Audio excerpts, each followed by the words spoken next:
અમરેલીમાં લેટર કાંડ મામલે પાટીદાર સમાજની દીકરીના અપમાનને લઈને ભાજપની મુશ્કેલીઓ ઓછું થવાનું નામ નથી લઈ રહી, ત્યારે વિપક્ષના નેતા પરેશ ધાનાણી પણ ભાજપ ઉપર આકરા પ્રહારો કરી રહ્યા છે અને ઉપવાસ આંદોલન કરી રહ્યા છે।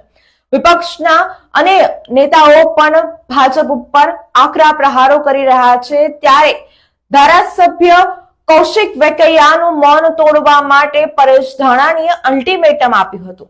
તેમ છતાં ધારાસભ્ય કૌશિક વેકૈયાએ કોઈ મૌન તોડ્યું ન હતું, ત્યારે વિપક્ષના નેતા પરેશ ધાનાણીએ અમરેલીમાં બંધનું એલાન કર્યું છે।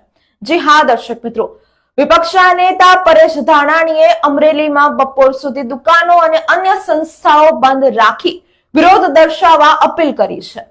પરેશ ધાનાણીએ તાજેતરમાં જ હૃદયની સર્જરી કરાવી છે અને તેમની તબિયત લથડતી રહી છે, તેમ છતાં તેઓ 2 દિવસથી ઉપવાસ આંદોલન કરી રહ્યા છે।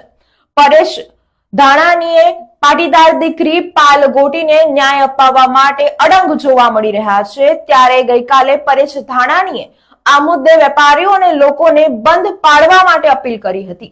પરેશ ધાનાણીની આ અપીલને અમરેલીની જનતાએ સ્વીકાર કર્યો છે અને અમરેલીમાં મહદઅંશે બંધને સફળતા પણ મળતી જોવા મળી રહી છે। આજે સવારે અમરેલીના રાજકમલ ચોકમાં સજ્જડ બંધ જોવા મળ્યું હતું।